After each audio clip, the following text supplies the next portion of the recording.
This M177 4-liter BiTurbo engine went from 500 horsepower to a 200,000 Rand plus repair bill. Not because the C63 has a bad engine, no, not at all, but because this engine was in the wrong hands and someone butchered this engine.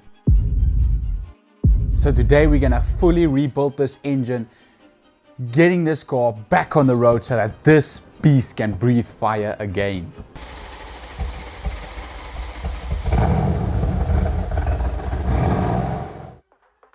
But before I show you guys how this engine was butchered, I'm gonna clean the components, because rebuilding an engine, one of the most critical things is making sure that everything is clean. And I'll show you guys now, because if you don't clean it properly, you might end up rebuilding this engine again.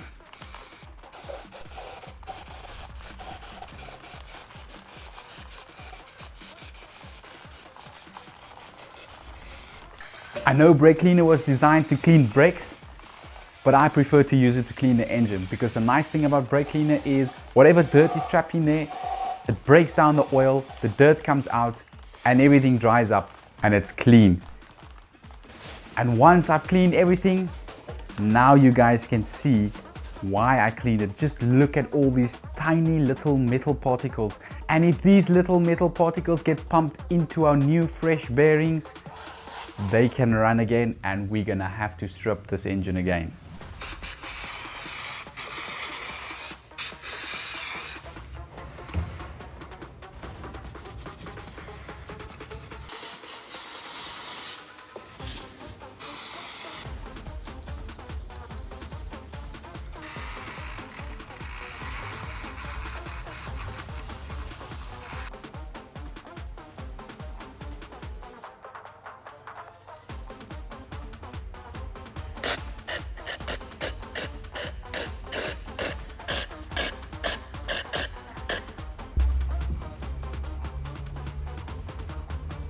All our parts are clean and ready for assembly. Now let me show you guys why I say that this engine was butchered. That's the connecting rod for cylinder number 1, and the only reason how that thing can look like that is oil starvation. How is it possible to have oil starvation if cylinder number 1 is right over here and it's the closest to the oil pump, which means it's supposed to get the oil supply first? Well, it's very simple. Just supply it with no oil. You'll pump air through, you'll pump the oil out, and you'll run that bearing. So I did a little bit of research, and what I found is that this car had an oil cooler damage somewhere in the past. So obviously the car ran without oil for a bit and it caused damage. That's the one thing. The second thing why I say that this engine is butchered, it's right over here. So this engine block was welded, and if I look at these sleeves, it's still the stock original sleeves. It's got the coating and all that kind of stuff. So this thing has never been machined. And the only way that this could have happened is someone was working, they were prying, probably taking the cylinder head off, and they damaged this and they had to repair whatever they did there. Now, another thing that I noticed is if you look over here, that's some copper gasket spray and copper gasket spray. So someone definitely removed the cylinder head, and that's not the only reason. These tappet covers were over tightened, and it basically destroyed the camshafts. And there was a lot of bolts snapped. There was a lot of incorrect bolts on the engine. There was quite a number of things on this engine completely out of place, not the way it's supposed to be. So let's start rebuilding this engine. Get it sorted, get it in the car, get it to fire up, take it for proper test drive, and call it a day. Oh, and I forgot to mention the mess I found in the oil pickup. This definitely had its fair share in destroying this engine. Plus, I found a piece of sandpaper in the oil pickup. How's that for a blockage? I soaked my brand new bearings, hydraulic lifters, and cam followers overnight in oil.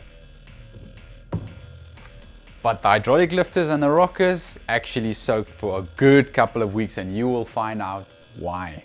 As jobs like this not always go according to plan.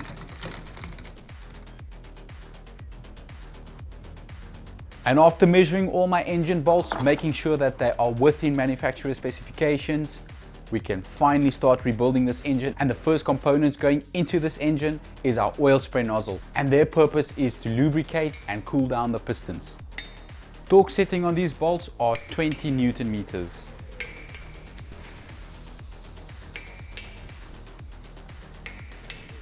Now the crankshafts can go in, but I had to do machining on this crankshaft.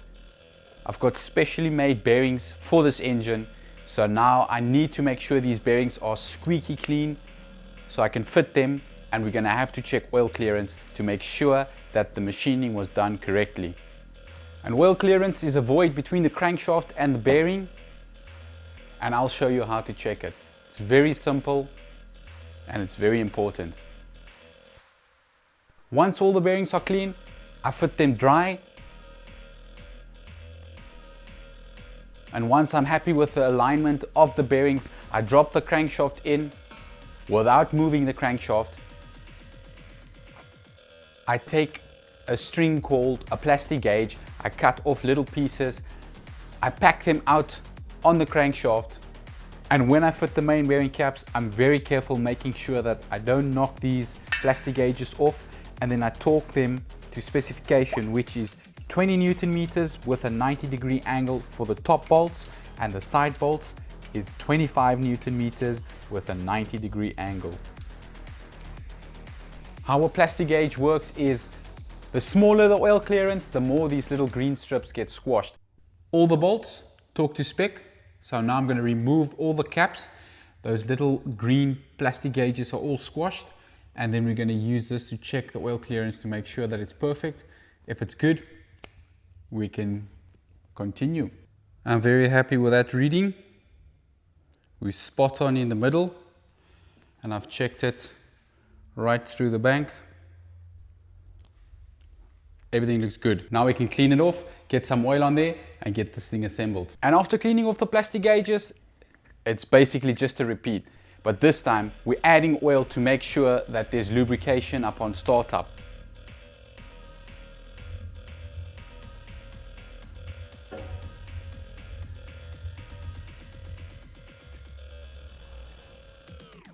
I'm also pumping some oil into the galleries of the crankshaft.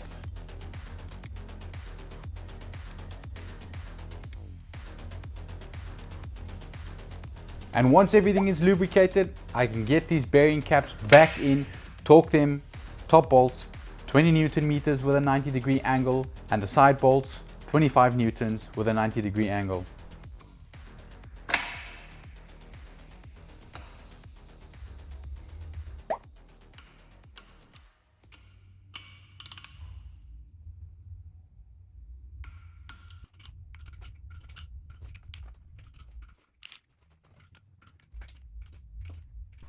And once this is done, I need to check the actual clearance, which is controlled by the thrust washers.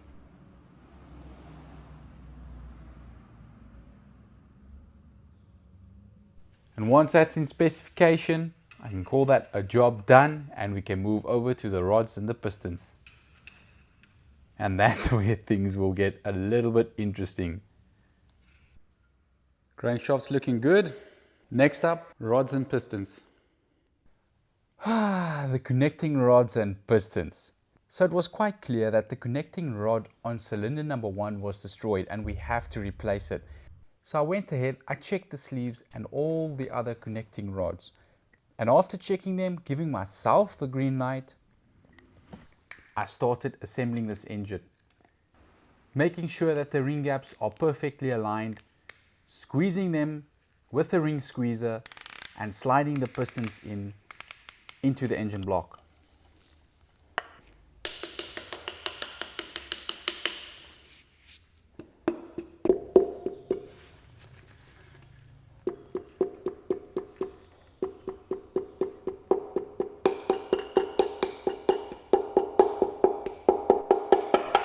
And by the way, we're using brand new bearings because this is what our old bearings looked like.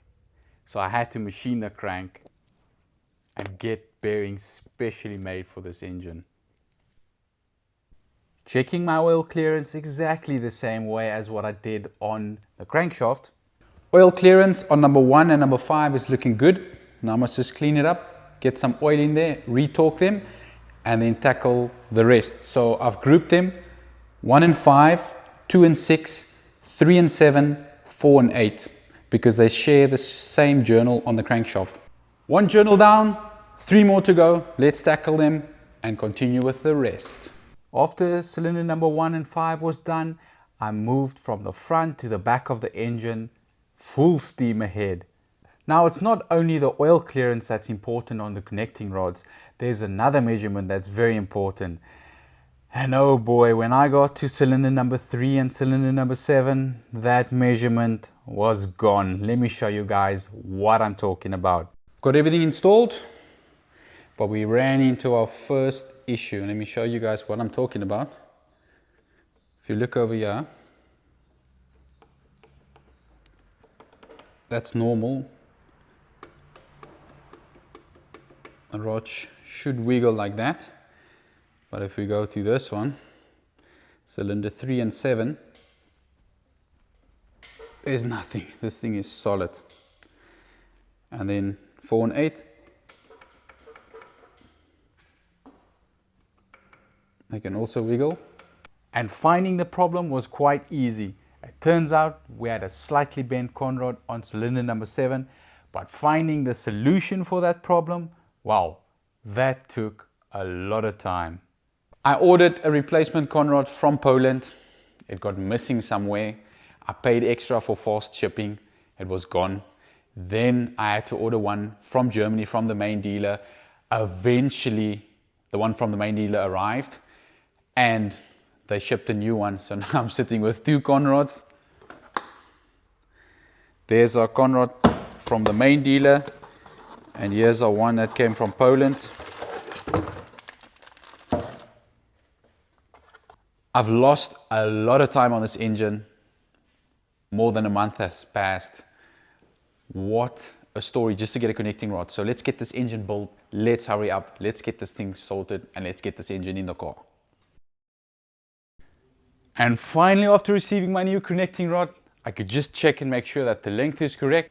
Then I went ahead, installed it, obviously checking my oil clearances on this connecting rod again. And then once that's done, I could measure to make sure that the side-to-side movement was within specification.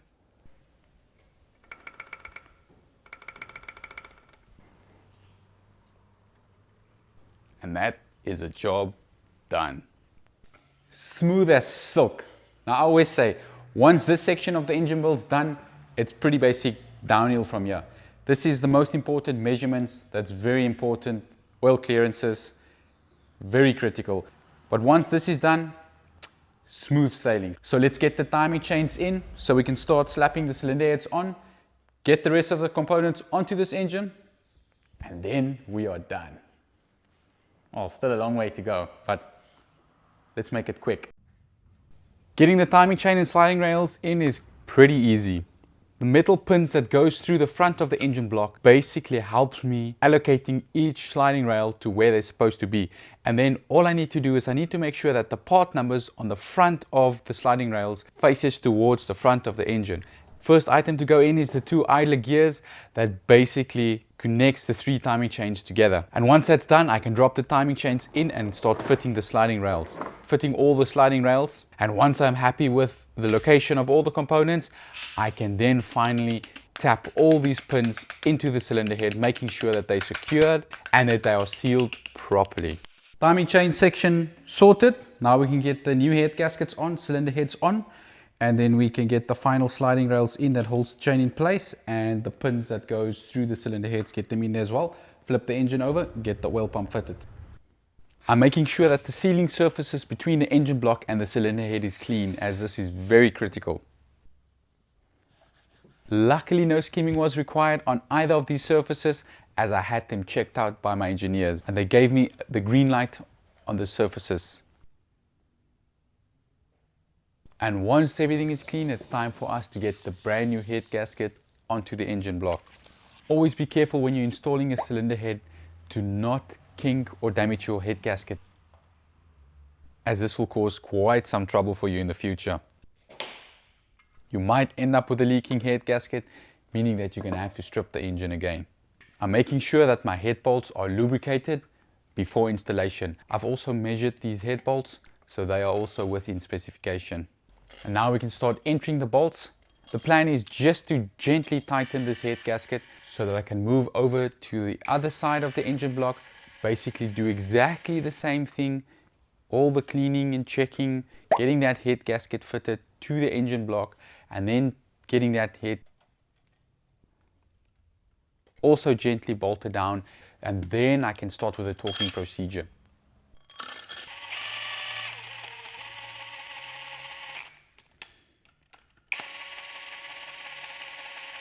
Torque setting for the cylinder heads is a 40 Newton meters, followed by not one, not two, but 3 90-degree angles. I'm talking from the one side of the engine to the other side, giving my bolts some rest in between, preventing me from overstressing the bolts and potentially snapping them. And now we can finally flip over the engine, get the oil pump and the oil pickup in there, torque it, and I would say we are done. I'm pretty happy with that. What I've done is I've grouped all my components. I've got their bolts. That's the bolts for the sump. I've got the bolts in here for the rear main seal, front crank seal. I've got all my bolts in my components. That's going to make my life so much easier. So let's get the timing set and we get the rest of the components on this engine so we can finish up with this build and fire it up for the first time.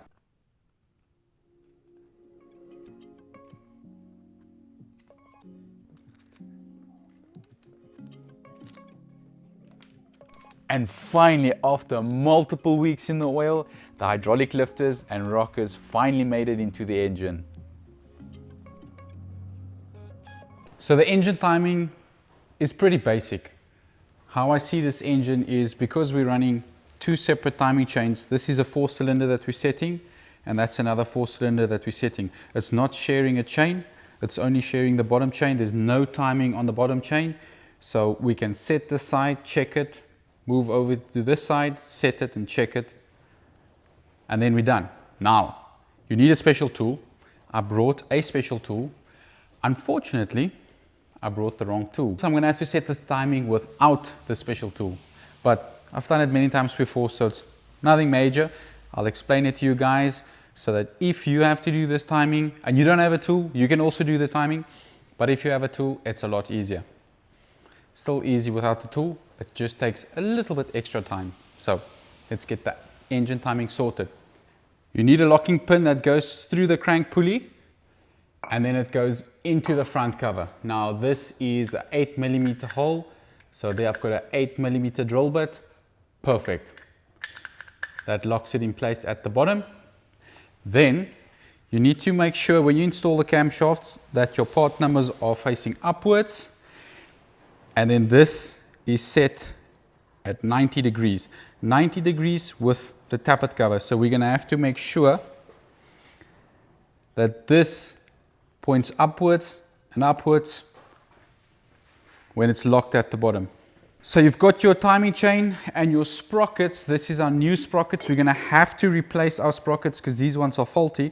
It's got no keyway at the back and it's got no keyway. That's an oil gallery. When you've got all your things lined up, you install the gear, you know, you've got your timing chain. There we go, it's sliding now. You've got your timing chain running over the gears. With it locked, this remains in a position and that's where the timing takes place. So once that is at 90 degrees, both of these buggers are at 90 degrees, you can go ahead and torque these bolts. It's 18 Newton meters with 45-degree angle, and then it's done. Then you can take all your tools out and you can start turning the engine. Then once you fit the tappet cover, there's 2 holes, and then I will show you guys what these marks should look like at the top. So this is basically your timing. You've got a little camshaft position sensor that mounts right over here in the tappet cover, and that basically reads the timing off this plate as the plate's turning. Always make sure that these plates are not bent. They're very easy to bend, and sometimes you can set the timing is incorrect, then this plate actually shifted on the camshaft. So always when you turn the engine, just make sure that these plates don't wobble when you turn the engine over, because then it means that they bent. And normally if these plates shifts, you're going to have to replace the whole camshaft. I have done it in the past where I just shifted back to where I wanted, and I just flare it over there just to lock it in place, because it's press fitted on there, it's not part of the camshaft. First of all, I clean the top sealing surfaces, because once the timing is set, I'm going to have to seal the tappet cover and put it on there. Then I add some oil for lubrication for the camshaft, and add my sealer on the bottom bearing for the front of the camshaft.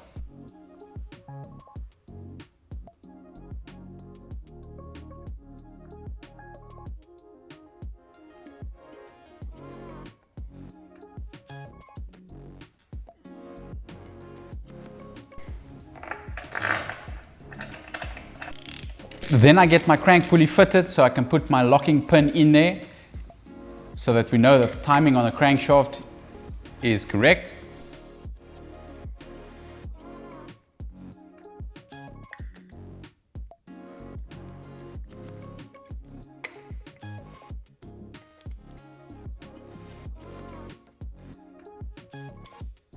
Right bank timing set, so I'm setting both these sides in different ways. So the tension is in, it's not in all the way because I need the tappet cover, which acts as the top half of the bearing for the camshaft. I need that to push everything down. Then I can tighten the tensioner. But basically all I needed was this, the 90 degrees on the sides for these two buggers. I'm happy with that. These gears weren't removed, and that's why I could just slide them in. The timing was correct when the engine was stripped. So I just put them back exactly the way they were. Now I can seal it up, put the tappet cover on, then this side is sorted, and then this side we're going to set in a different way. The torque setting for the tappet cover or the valve cover is a 10 Newton meters followed by a 90-degree angle. My plan on this side is to get the camshafts in. Once the camshafts are in, I'm going to put the new gears on. Our timing marker's right, we've got the pin in there. That's sorted. Get the camshafts to 90 degrees and then torque the bolts. 90 degrees, torque the bolts. Timing, perfect. Timing set and spot on. I've got the bolts torqued 18 Newton meters with a 45-degree angle. And if you look at it from the back, it's beautiful. What I do is I leave about half a degree to the outside and half a degree to the outside, because the moment you put the tappet cover on, which acts as a top bearing, it pushes the timing chain down, which basically pulls the camshafts in just a little bit. It's not my first rodeo. I've done it before. It's worked. So if you don't have the tool with you, you just have to compromise. So we'll see when we start up this car. Does the engine light stay off? No timing faults? So let's crack on with the rest. And now that all the timing is sorted on this engine, I can clean the final tappet cover, add my sealant on there, add a little bit of oil on the top of the camshafts for some lubrication, get it onto the engine and torque it to specification, which is again 10 Newton meters followed by a 90-degree angle. And with the timing set, I can turn the engine over a few times, making sure that everything is perfect. I'm happy, and this is now home stretch. The two small front covers that covers up the camshafts, you fit with sealant. It's got aluminium bolts, so you have to be careful. They break very easily, and the torque setting is 8 Newton meters. These are the final components that I'm replacing, and the reason why I'm replacing them is making sure that once this engine goes back in the car, it's going to deliver optimum service for multiple years with no coolant leaks and no oil leaks.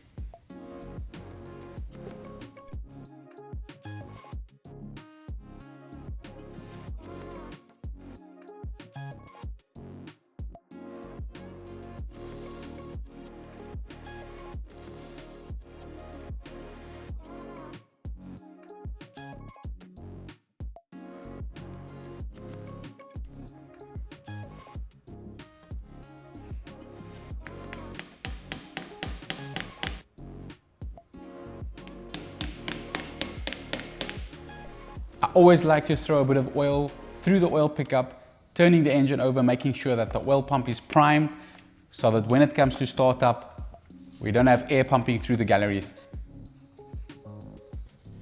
And next, I'm cleaning the bottom section of the engine and the oil pan, getting it sealed onto the engine, fitting the last components, replacing the small oil pan seal as well, torquing everything to specification, replacing the front crank seal as well as the rear crank seal, and the parts I had is finished. So I wrapped up this engine in plastic, got it on the back of my bakkie.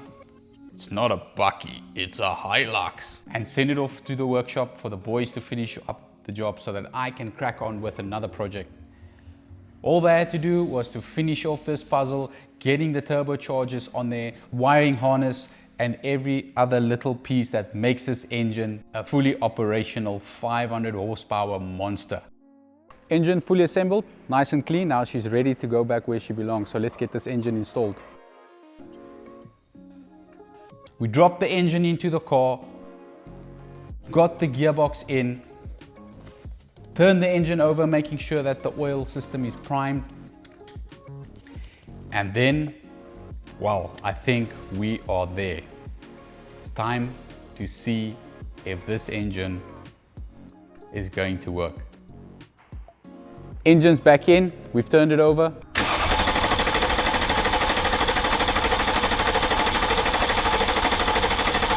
There's oil pressure. Now I can just put the fuse back for the fuel pump, plug the coils in, and then we can fire up this car for the first time.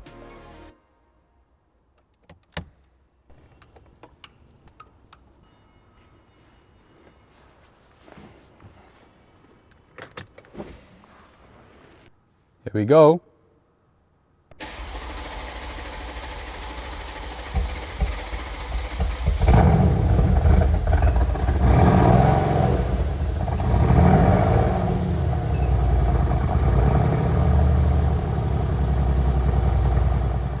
There we go. She's idling, no engine light. Now I know a lot of you is going to come at me in the comment section for the way I set the timing, so I think let's hook up the diagnostic machine to check and see if my timing is spot on. And if it is, tula baba.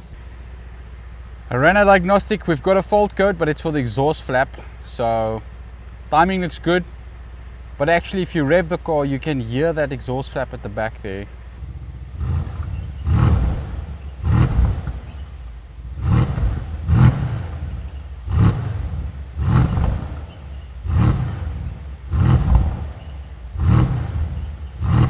So I'm gonna have to check that out, but it's not gonna avoid us from driving the car. So I think now we can hit the road.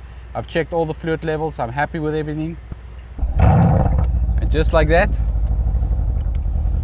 we're out on the road. And now the C63 lives to fight another day. So I'm just gonna do a normal road test. Don't wanna push the car yet. There's a lot of things that I still need to check and make sure that everything is perfect. But we're out on the road and that's all that matters now.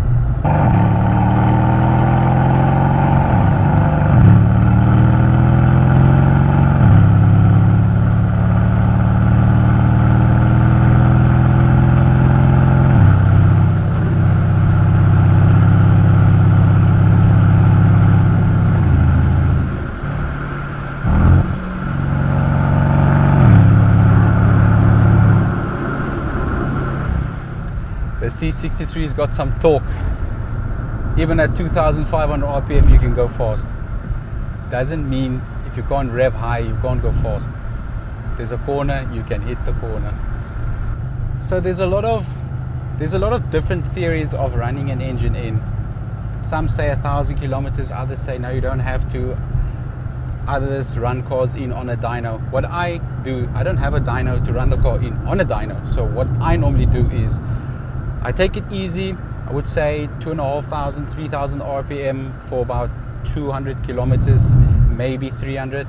Check a few things, and then I'll start increasing the RPM until, if all goes well, at around 700 kilometers, and I've done all my checks, then I can start pushing the car. But I never push the car immediately. I always give it some time just to breathe, you know, for those new bearings, all those new components to start flowing. And you always check your oil, check your oil, check your oil, check if there's any metal filings in the oil. If there's metal filings, you stop immediately and you find the source, because if you're gonna leave it, you might blow your engine. I will call that a success, and I think we can wrap up now. I can do my checks, and then I'll see you guys in the next video on a different car. If you like this type of content and you want to see more cars given a second chance in life, hit that subscribe button, hit that like button, and I will see you guys in the next one. Thank you so much for watching. Cheers.